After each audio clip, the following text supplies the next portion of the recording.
দিল্লিতে জয় হাসিনা ঈদ, নতুন ষড়যন্ত্র। ক্ষমতাচ্যুত প্রধানমন্ত্রী শেখ হাসিনার সঙ্গে দেখা করতে এখন ভারতে রয়েছেন তার ছেলে সজীব ওয়াজেদ জয়। জয়ের মনেও কি জেগে বসেছে ভয়? শেখ হাসিনা পতনের পর বড় বড় কথা বলা জয় এখন হাওয়াহীন বেলুনের মতো চুপসে গেছে। দিল্লিতে তার সাম্প্রতিক সফর ঘিরে গুঞ্জনের শেষ নেই, কিন্তু বাস্তবে ছিল শুধু নীরবতা, চাপা আতঙ্ক আর এক ধরনের অসহায়তা।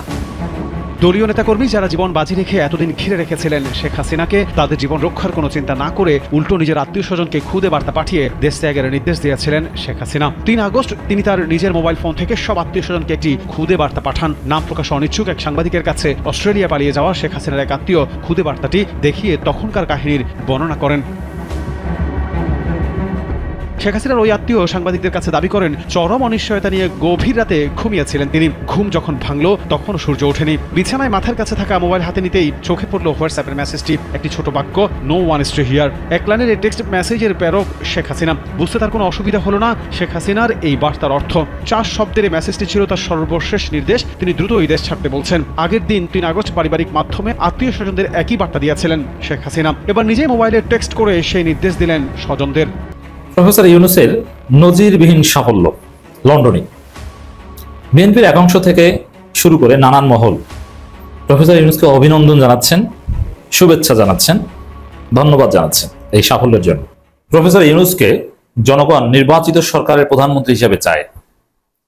প্রফেসর ইউনূস যদিও সেটা প্রত্যাখ্যান করছেন যে না, এরকম কোনো ইচ্ছা বা পরিকল্পনা আমার নেই। সম্মানিত দর্শক, আসসালামু আলাইকুম। নতুন একটি ভিডিওতে আপনাকে স্বাগতম। বাংলাদেশের চলমান রাজনৈতিক অবস্থা, দিল্লিতে জয় হাসিনার ঈদ, বাংলাদেশ নিয়ে নতুন ষড়যন্ত্র, ১/১১ স্টাইলে জয়কে ক্ষমতা বসানোর স্বপ্ন, 10 মাস পর শেখ হাসিনার গোপন মেসেজ ফাঁস এবং ডক্টর ইউনূসকে কেন্দ্র করে লন্ডনে বিরাট ঘটনা ঘটার প্রেক্ষাপট নিয়ে করা আমাদের আজকের ভিডিওতে অত্যন্ত গুরুত্বপূর্ণ তথ্য শেয়ার করা হয়েছে। দয়া করে ভিডিওটি শুরু থেকে শেষ পর্যন্ত ধৈর্য সহকারে দেখে একটি লাইক দিয়ে সবাইকে বেশি বেশি করে শেয়ার করে দিবেন। সেই সাথে আমাদের ভিডিওটি আপনি বাংলাদেশের কোন জেলায় বসে দেখছেন বা শুনছেন সেটি অবশ্যই কমেন্ট বক্সে কমেন্ট করে জানিয়ে দিতে ভুলবেন না। চলুন আর কথা না বাড়িয়ে ভিডিওটিতে একটি লাইক দিয়ে ধারাবাহিকভাবে আজকের বিস্তারিত খবরগুলো দেখে আসি। এক সময় যে জয়কে ভাবা হতো ভবিষ্যতের কথিত কাণ্ডারি, সেই সজীব ওয়াজেদ জয় আজ যেন নিঃশব্দে হারিয়ে যাচ্ছেন এক অজানা শূন্যতায়। মায়ের মতোই তিনিও যেন চুপসে গেছেন। না আছে রাজনৈতিক উচ্চারণ, না আছে দৃশ্যমান কোনো পদক্ষেপ। দিল্লিতে তার সাম্প্রতিক সফর ঘিরে গুঞ্জনের শেষ নেই, কিন্তু বাস্তবে ছিল শুধু নীরবতা, চাপা আতঙ্ক আর এক ধরনের অসহায়তা। সংশ্লিষ্ট সূত্রগুলো জানিয়েছে, ঈদ উল আজহার আগে হঠাৎ করেই জয় দিল্লিতে গিয়ে দেখা করেন শেখ হাসিনার সাথে। মায়ের সঙ্গে ঈদ উদযাপন, এটিই বলা হচ্ছে সফরের মূল উদ্দেশ্য। কিন্তু সত্যিই কি কেবল ঈদের শুভেচ্ছা বিনিময়ের জন্যই জয়ের এই সফর, নাকি ভেতরে ছিল কোনো বড় সংকেত? গুঞ্জন বলছে, ছাত্র জনতার গণ অভ্যুত্থানে সরকারের পতনের পর শেখ হাসিনা পালিয়ে গিয়ে আশ্রয় নিয়েছেন ভারতের রাজধানীর কেন্দ্রে একটি নিরাপদ বাড়িতে। অনেকেই বলছেন, এখন আর তিনি আগের মতো শক্ত হাতে কিছু নিয়ন্ত্রণ করতে পারছেন না, বরং প্রতিনিয়ত আতঙ্কে দিন কাটছে তার। কারণ বাংলাদেশের নতুন অন্তর্বর্তী সরকার ইতোমধ্যেই ভারতের কাছে তার প্রত্যর্পণের দাবি জানিয়েছে। জয়ের ভারত সফরকে ঘিরে ক্ষমতাচ্যুত আওয়ামী লীগের নেতাকর্মীদের মধ্যে ছিল প্রবল আশা। তারা ভাবছিল, জয় বুঝে দিল্লিতে বড় কোনো রাজনৈতিক পদক্ষেপ নিতে যাচ্ছেন। কেউ কেউ বলছিলেন, ডক্টর মোহাম্মদ ইউনূসের অন্তর্বর্তী সরকারের বিরুদ্ধে কোনো বার্তা নিয়ে যাবেন তিনি। কিন্তু এসবই এখন অতীত। সফর কেটেছে নিঃশব্দে। কোনো সভা সেমিনার তো দূরের কথা, কোনো মিডিয়ায়ও তার উপস্থিতি ছিল না। ভারতীয় কর্মকর্তারাও তার সফর নিয়ে মুখ খোলেননি। সবচেয়ে বড় বিষয়, জয় নিজেই নীরব। যারা একসময় তাকে ডিজিটাল বাংলাদেশের রূপকার বলে প্রশংসায় ভাসিয়েছেন, তারাও এখন হতাশ। যেসব তরুণ একদিন তার ফেসবুক পোস্টে আশা খুঁজে পেত, তারা আজ তার নামই ভুলে যাচ্ছে। পর্দার আড়ালে ঢাকা পড়ে গেছে তার সেই গর্বিত উপস্থিতি। এমনকি আওয়ামী লীগের নেতাকর্মীরাও এখন মুখ ফিরিয়ে নিচ্ছেন তার দিক থেকে। জয় যেন হয়ে উঠেছেন এক অনিচ্ছুক উত্তরসূরি, যার নিজের দেশেই নেই পাসপোর্ট, নেই আনুগত্যের কোনো বাস্তব মঞ্চ। বিশেষজ্ঞরা বলছেন, হাসিনার পতনের পর ভারতও এখন ধীরে ধীরে অবস্থান পরিবর্তন করছে। আগের সেই দৃঢ় সমর্থন আর নেই, বরং ইউনূস সরকারের সাথে কূটনৈতিক উত্তেজনা বাড়লেও হাসিনাকে ভারতে আশ্রয় দেয়া নিয়ে এখন এক ধরনের অস্বস্তি কাজ করছে। দিল্লির বাতাসে এখন চাপা এক সংকট। হাসিনা এবং তার ছেলের উপস্থিতি যেন অনেকটাই গলার কাঁটা হয়ে উঠেছে। এই পরিস্থিতিতে জয় কি করবেন? তিনি কি রাজনীতিতে ফিরবেন নাকি নিঃশব্দেই হারিয়ে যাবেন ইতিহাসের পেছনের পাতায়? আপাতত যা দেখা যাচ্ছে তা হলো তিনি ভয় পেয়ে গেছেন। নিজের চোখে মায়ের করুণ পরিণতি দেখে বুঝে গেছেন ক্ষমতার গড়ন কতটা ঠুনকো। যে জয় একসময় দম্ভ ভরে কথা বলতেন, এখন তিনি যেন হাওয়াহীন বেলুনের মতো নিঃসার। একটা সময় ছিল যখন জয় নামেই ভরসা পেত আওয়ামী ঘরানার তরুণরা, কিন্তু এখন সেই নামটাই যেন হতাশার প্রতীক হয়ে দাঁড়িয়েছে। ভারত সফর শেষে তিনি কোথায় গেছেন, কি ভাবছেন তা কারো জানা নেই। দিল্লির সেই নিরাপদ গৃহে আজ দুইজন মানুষ, মা ও ছেলে, যারা একদিন পুরো দেশটাকে নিজের হাতের মুঠোয় ভেবেছিলেন, তারা আজ বন্দী নীরবতা আর অজানা ভবিষ্যতের অন্ধকারে। ডক্টর ইউনূসের ছায়া যেন প্রতিনিয়ত তাদের ধাওয়া করছে। 16 জুনের ট্রাইব্যুনালের হাজিরা নিয়ে নতুন করে চাপের মুখে হাসিনা। আর জয়, তিনি শুধু দেখছেন কিভাবে ইতিহাস একে একে প্রতিশোধ নিচ্ছে। সময় আর সত্য, এই দুই বিচারক এখন যেন নিরপেক্ষ হাত বাড়িয়ে বলছে, পালানোর আর সময় নেই। দলীয় নেতাকর্মী যারা জীবন বাজি রেখে এতদিন ঘিরে রেখেছিলেন শেখ হাসিনাকে, তাদের জীবন রক্ষার কোনো চিন্তা না করে উল্টো নিজের আত্মীয় স্বজনকে খুদে বার্তা পাঠিয়ে দেশ ত্যাগের নির্দেশ দিয়েছিলেন শেখ হাসিনা। 3 আগস্ট তিনি তার নিজের মোবাইল ফোন থেকে সব আত্মীয় স্বজনকে একটি খুদে বার্তা পাঠান। নাম প্রকাশ অনিচ্ছুক এক সাংবাদিকের কাছে অস্ট্রেলিয়া পালিয়ে যাওয়া শেখ হাসিনার এক আত্মীয় খুদে বার্তাটি দেখিয়ে তখনকার কাহিনীর বর্ণনা করেন। শেখ হাসিনার ওই আত্মীয় সাংবাদিকদের কাছে দাবি করেন, চরম অনিশ্চয়তা নিয়ে গভীর রাতে ঘুমিয়েছিলেন তিনি। ঘুম যখন ভাঙল তখন সূর্য ওঠেনি। বিছানায় মাথার কাছে থাকা মোবাইল হাতে নিতেই চোখে পড়ল হোয়াটসঅ্যাপের মেসেজটি। একটি ছোট বাক্য, no one is to hear. এক লাইনের এই টেক্সট মেসেজের প্রেরক শেখ হাসিনা। বুঝতে তার কোনো অসুবিধা হলো না শেখ হাসিনার এই বার্তার অর্থ। 4 শব্দের এই মেসেজটি ছিল তার সর্বশেষ নির্দেশ। তিনি দ্রুত এই দেশ ছাড়তে বলছেন। আগের দিন 3 আগস্ট পারিবারিক মাধ্যমে আত্মীয় স্বজনদের একই বার্তা দিয়েছিলেন শেখ হাসিনা। এবার নিজেই মোবাইলে টেক্সট করে সেই নির্দেশ দিলেন স্বজনদের। শেখ হাসিনার ওই আত্মীয় সম্প্রতি এমন তথ্য জানিয়েছেন তার ঘনিষ্ঠজনদের। তাদের একজন নাম প্রকাশ না করার শর্তে জানান, দেশ ত্যাগ করতে না পারলে এখন তাকে জেলে থাকতে হতো। বিদেশে থাকা এই ব্যক্তি ছিলেন ক্ষমতাচ্যুত সরকার গুরুত্বপূর্ণ দায়িত্বে ও সাবেক এমপি। শেখ হাসিনার দাদা শেখ লুৎফুর রহমানের পক্ষের আত্মীয় তিনি। মোবাইল নির্দেশ পাওয়ার দিনেই গত বছরের 4 আগস্ট কারফিউর মধ্যে তিনি পরিবারের সদস্যদের নিয়ে দেশ ত্যাগ করে অস্ট্রেলিয়া চলে যান। এই আত্মীয় তাকে আরো জানান, শুধু শেখ মুজিবের পরিবারের সদস্য এবং নিকট আত্মীয়দের এই বার্তা দিয়েছিলেন শেখ হাসিনা। তৎকালীন শাসক দল আওয়ামী লীগের কোনো নেতা কিংবা তার সরকারের অন্য কাউকে দেশ ছাড়তে বলেননি তিনি। স্বজনদের অধিকাংশের বিদেশে নিরাপদ অবস্থানের বিষয়টি নিশ্চিত হয়ে 5 আগস্ট দুপুরে ছোট বোন শেখ রেহানাকে সঙ্গে নিয়ে দেশ ত্যাগ করে ভারতে চলে যান হাসিনা। শেখ হাসিনা সেই থেকে দেশটির রাজধানী নয়াদিল্লিতে অবস্থান করছেন। পরে শেখ রেহানা লন্ডনে চলে যান। রেহানার ছেলেমেয়েরা আগে থেকে সেখানে রয়েছেন। ক্ষমতাচ্যুত হওয়ার পর আওয়ামী লীগের বেশ কয়েকজন শীর্ষ পর্যায়ের নেতা গ্রেপ্তার হয়েছেন, যাদের মধ্যে কয়েকজন সিনিয়র রাজনীতিক রয়েছেন। তবে সাবেক প্রধানমন্ত্রী শেখ হাসিনার স্বজন বা আত্মীয়দের মধ্যে প্রায় সবাই দেশ ত্যাগ করে নিরাপদে বিভিন্ন দেশে চলে যেতে পেরেছেন। সরকার পতনের আগে তাদের গন্তব্য ছিল যুক্তরাষ্ট্র, কানাডা, যুক্তরাজ্য, অস্ট্রেলিয়া, সিঙ্গাপুর সহ বিভিন্ন দেশ। অবশ্য স্বজনদের একটি বড় অংশ প্রতিবেশী দেশ ভারতে রয়েছেন বলে জানা গেছে। শেখ হাসিনার ওই আত্মীয় দাবি জানান, এখন পর্যন্ত বঙ্গবন্ধু পরিবারের একজন সদস্যের গ্রেপ্তারের তথ্য পাওয়া গেছে। তার নাম সেরনিয়াবাদ মঈনুদ্দিন আব্দুল্লাহ। তিনি শেখ হাসিনার ফুফাতো ভাই সাবেক চিফ হুইপ আবুল হাসনাত আব্দুল্লাহর ছেলে। গত বছর অক্টোবরে তিনি গ্রেফতার হন। মঈন আব্দুল্লাহর সঙ্গে বর্তমান অন্তর্বর্তী সরকারের প্রয়াত উপদেষ্টা হাসান আরিফের পরিবারের ঘনিষ্ঠতা ছিল বলে জানা গেছে। বরিশালে মঈন আব্দুল্লাহর ঘনিষ্ঠজনরা জানিয়েছেন, উপদেষ্টা হাসান আরিফের পরিবারের ঘনিষ্ঠ হওয়ায় তিনি গ্রেফতার হবেন না বলে ধারণা করছিলেন। অস্ট্রেলিয়া অবস্থানকারী শেখ মুজিব পরিবারের ওই সদস্য জানান, সাবেক প্রধানমন্ত্রী শেখ হাসিনা 3 আগস্ট বিকেলেই বুঝতে পারেন তার সরকার আর টিকছে না। নিজের বংশের কয়েকজন সিনিয়র সদস্যের কাছে সে আশঙ্কা প্রকাশ করেন তিনি। তাদের বলেন, পরিস্থিতি ভালো নয়, জীবন বাঁচাতে সবাইকে দেশ ছাড়তে হবে। এই নির্দেশ বংশের সবাইকে জানিয়ে দিন। শেখ হাসিনার এই নির্দেশ পাওয়ার পর 3 আগস্ট থেকে এক এক করে আত্মীয় স্বজনরা দেশ ছাড়তে শুরু করেন। সাবেক এমপি দাবি করেন, ঢাকা দক্ষিণ সিটি কর্পোরেশনের তৎকালীন মেয়র ব্যারিস্টার শেখ ফজলুল তাপস সরকার পতনের 2 দিন আগে 3 আগস্ট সিঙ্গাপুর থেকে দেশে ফেরেন। ঢাকা বিমানবন্দর থাকতেই তাপসকে শেখ হাসিনার মৌখিক নির্দেশ সম্পর্কে অবহিত করা হয়। এরপর ফজলুল তাপস বিমানবন্দর থেকেই সিঙ্গাপুরে ফিরে যান। আওয়ামী লীগ সরকারের পতনের 2 দিন আগে অর্থাৎ 3 আগস্ট নিরাপত্তা বিষয়ক জাতীয় কমিটির সঙ্গে একটি গুরুত্বপূর্ণ বৈঠক করেছিলেন শেখ হাসিনা। এই কমিটির বৈঠকে সেদিন 3 বাহিনীর প্রধানরাও ছিলেন। ওই দিন তাদের সঙ্গে আলাদাভাবে কথা বলেন শেখ হাসিনা। সেখানে এই সশস্ত্র বাহিনীর পক্ষ থেকে শেখ হাসিনাকে ছাত্র জনতার আন্দোলনকে কেন্দ্র করে উদ্ভূত দেশের সর্বশেষ পরিস্থিতি সম্পর্কে অবহিত করা হয়। সে সঙ্গে পরোক্ষভাবে তাকে পদত্যাগের অনুরোধ করে বলা হয়, সেনা সদস্যরা জনগণের বিরুদ্ধে গিয়ে কাজ করতে পারবেন না। এদিকে পুলিশের উপর ভরসা থাকলেও শেখ হাসিনা নিশ্চিত হন ছাত্রদের আন্দোলন দমন করা এখন সম্ভব নয়। তার নেতৃত্বাধীন সরকার আর টিকতে পারছে না। এরপর নিজের বংশের লোকজন এবং নিকটাত্মীয়দের দেশ ছাড়তে মোবাইলে মেসেজ পাঠান তিনি। মূলত শেখ হাসিনা দলীয় নেতাকর্মীদের জীবন কিংবা জেল জীবন নিয়ে কোনো ভ্রুক্ষেপ করেননি। আত্মীয় স্বজনদের জীবনের নিরাপত্তাই ছিল তার প্রধান লক্ষ্য।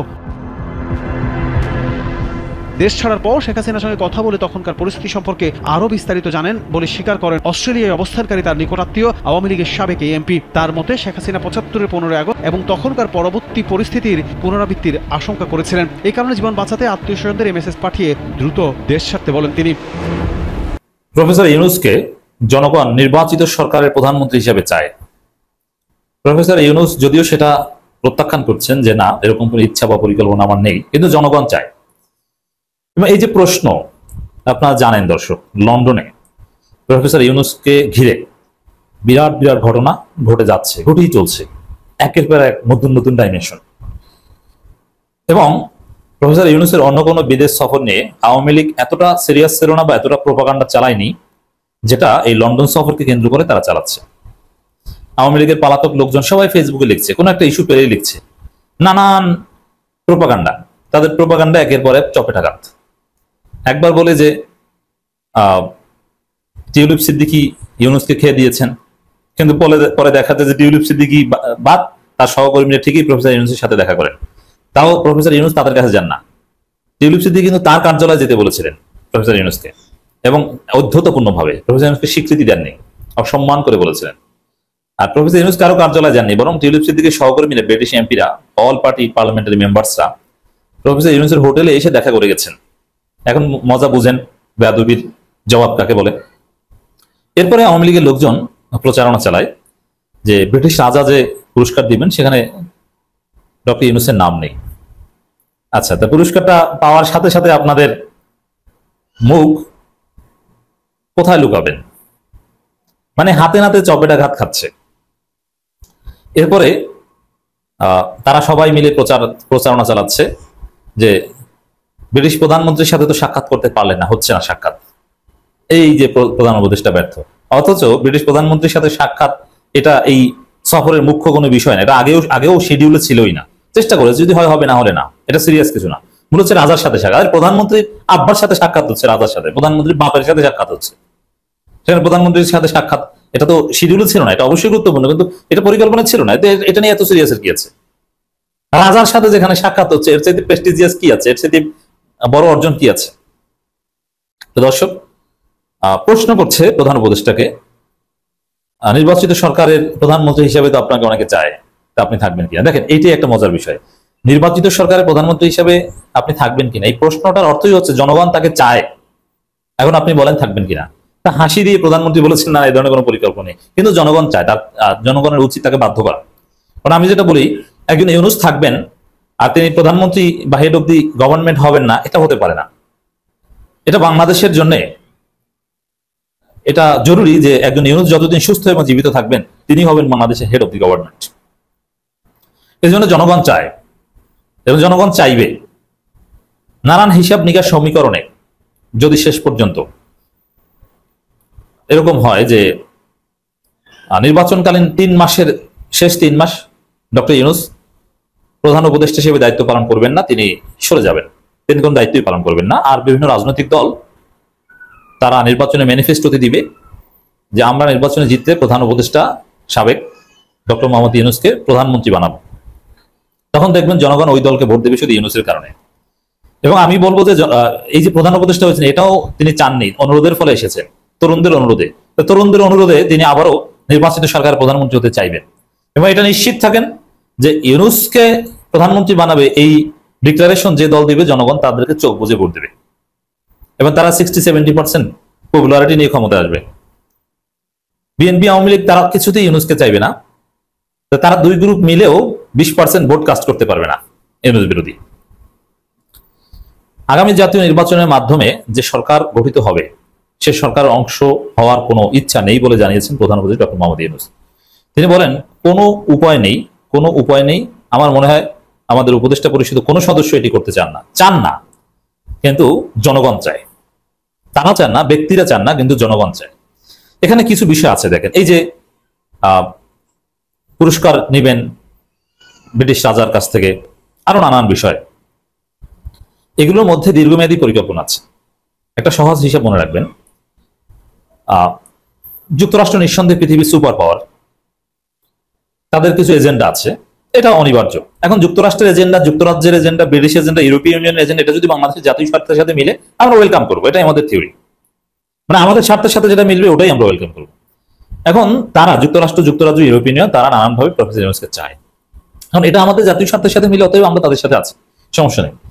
এখন যুক্তরাষ্ট্র যাদেরকে চায়, আমেরিকা যাকে চায়, তাকে গ্লোরিফাই করার অংশ হিসেবে নানান পদক্ষেপ নেয়। যুক্তরাষ্ট্রের মেকানিজম ব্যবহার করে তাকে নোবেল দেওয়ার চেষ্টা করে, যেটা ইউনূসের ক্ষেত্রে অলরেডি হয়েছে। আবারও একটা নোবেল, যেমন রোহিঙ্গা ইস্যু সমাধান করতে পারলে আরেকবার নোবেল পাবেন, এজন্য তো সময় দিতে হবে। অবশ্যই মানবিক করিডর দিতে পারলে বা এর মধ্য দিয়ে এটা সমাধান হতো, বাধ্য হতো জান্তা সরকার রোহিঙ্গাদের ফেরত নিতে বা ফেরত নেওয়ার পরিবেশ তৈরি করতে। কারণ এটা আবার বাংলাদেশের রাজনৈতিক দলগুলো ষড়যন্ত্র করছে। যাই হোক দর্শক, আমেরিকা যাকে মহান বানাতে চায়, যাকে নিয়ে দীর্ঘমেয়াদী পরিকল্পনা করে, তাকে নোবেল দেওয়ার ব্যবস্থা করে বা চেষ্টা করে, তাকে ইউএস কংগ্রেশনাল গোল্ড মেডেল দেয়, তাকে এই ব্রিটিশ রাজার কাছ থেকে বিভিন্ন স্বীকৃতি এনে দেয়, সারা পৃথিবী থেকে বিভিন্ন পুরস্কার দেয়, যার মাধ্যমে তাকে গ্লোরিফাই করে এবং তাকে নিয়ে তাদের যে এজেন্ডা সেটা বাস্তবায়ন করে। এটা অধিকাংশ ক্ষেত্রে ওই দেশের জাতীয় স্বার্থের পরিপন্থী হয়, কিন্তু কিছু কিছু ক্ষেত্রে ওই দেশের জাতীয় স্বার্থের সাথে সঙ্গতিপূর্ণ হয়। এখন ইউনূসকে নিয়ে যুক্তরাষ্ট্র, যুক্তরাজ্য, ইউরোপিয়ান এটাই করছে। এই জন্যই বিভিন্ন পুরস্কার ডেকে দিচ্ছে, দেখেন না, ব্রিটিশ প্রধানমন্ত্রী আব্বা রাজার সাথে সাক্ষাৎ হচ্ছে, রাজা পুরস্কার দিচ্ছেন। এটা কেন দিচ্ছেন? ইউনূসকে ঘিরে তাদের দীর্ঘমেয়াদী পরিকল্পনা আছে। এখন অনির্বাচিত ভাবে তার ক্ষমতা রাখা যায় না। এখন জনগণ যদি তাকে চায়, এটাকে কাজে লাগানোর চেষ্টা করতে পারে বিভিন্ন শক্তি। তার অংশ হিসাবে এই মহা সম্মান প্রফেসর ইউনূসের। এজন্য আমরা বিশ্বাস করি যে নির্বাচিত সরকারের প্রধানমন্ত্রী হিসেবে প্রফেসর ইউনূস না চাইলেও নানান হিসাব নিকাশে তিনি থাকতে বাধ্য হতে পারেন, তাকে রাখা হতে পারে। আর যদি এরকম জাস্ট কয়েক মাসের একটা সরকারের উপদেষ্টা হিসেবে দায়িত্ব পালন করে তিনি চলে যাবেন আর কিছু না, তাহলে তাকে ঘিরে এত আয়োজন পৃথিবীব্যাপী হতো না। দীর্ঘমেয়াদী কোনো উদ্দেশ্য আছে বলেই পৃথিবীব্যাপী যুক্তরাষ্ট্র, যুক্তরাজ্য, ইউরোপিয়ান ইউনিয়ন তাদের সবার এত আয়োজন। জাস্ট একটা নির্বাচনে যদি উদ্দেশ্য থাকতো তাহলে এভাবে প্রধান উপদেষ্টা এখানে আসতেন না। 17 বছর পর ইতিহাসে সুন্দর নির্বাচন হবে, প্রধান উপদেষ্টা বলছেন। হ্যাঁ, এটা হবে, ইতিহাসের সবচেয়ে ভালো নির্বাচন হবে, এ বিষয়ে কমিটেড। এর ব্যবস্থা প্রফেসর ইউনূসকে করে দিতে হবে। চাপে পরে চলে গেলে হবে না। আওয়ামী লীগকে কোনো রাজনৈতিক দল বলতে রাজি নন, এটা বলা উচিত না, প্রশ্ন ছড়ে দিয়েছেন। এটা বিচার নয়, জাজমেন্ট নয়, এটা মতামত। বিচার শেষে আওয়ামী লীগের বিষয়ে চূড়ান্ত সিদ্ধান্ত। এর মানে এখন যে সিদ্ধান্ত আওয়ামী লীগ নিষিদ্ধ, এটা হচ্ছে ইন্টারিম, ফাইনাল সিদ্ধান্ত আসবে বিচার শেষে। ডক্টর ইউনূস তারেক রহমানের বৈঠক নির্বাচন সংস্কারে গুরুত্বপূর্ণ ভূমিকা রাখবে, মন্তব্য রুহুল কবির রেজভির। লন্ডনে অন্তর্বর্তী সরকারের প্রধান উপদেষ্টা ডক্টর মোহাম্মদ ইউনূসের সঙ্গে বিএনপির ভারপ্রাপ্ত চেয়ারম্যান তারেক রহমানের বৈঠকে অত্যন্ত গুরুত্বপূর্ণ উল্লেখ করে দলের সিনিয়র যুগ্ম মহাসচিব রুহুল কবির রিজভী বলেছেন, এই বৈঠকটি আগামী নির্বাচন সংস্কার এবং গণতন্ত্রকে সামনের দিকে এগিয়ে নিয়ে যাওয়ার জন্য এক তাৎপর্যপূর্ণ ভূমিকা পালন করবে। বৃহস্পতিবার রাজধানীর নয়াপল্টনে বিএনপির কেন্দ্রীয় কার্যালয়ে সাংবাদিকদের সঙ্গে আলাপকালে তিনি কথা বলেন। রুহুল কবির রিজভী বলেন, শেখ হাসিনার 16 আনা প্রভুত্ব এবং গণতন্ত্র প্রতিষ্ঠায় খড়কুটো কুড়াতে হচ্ছে, এমন পরিস্থিতিতে ডক্টর ইউনূস ও তারেক রহমানের এই বৈঠক অত্যন্ত জরুরি। বৈঠকে নির্বাচন সংস্কার ও অনাদিকাল পর্যন্ত গণতন্ত্রকে এগিয়ে নিয়ে যাওয়ার জন্য গুরুত্বপূর্ণ ভূমিকা রাখবে। তিনি বলেন, আওয়ামী লীগ নেতারা উন্নয়নের নামে যে বিপুল পরিমাণ অর্থ লুটপাট করে বিদেশে পাচার করেছেন, সেই বিষয়টি আড়াল করতেই ডক্টর ইউনূস ও তারেক রহমানের বৈঠক নিয়ে অপপ্রচার চালানো হচ্ছে। এ সময় বিদেশে পাচারকৃত অর্থ নিয়ে বিভিন্ন দেশে আরাম এসে বসবাসকারী আওয়ামী লীগের দোসরদের বিচার করার দাবি জানান রিজভী।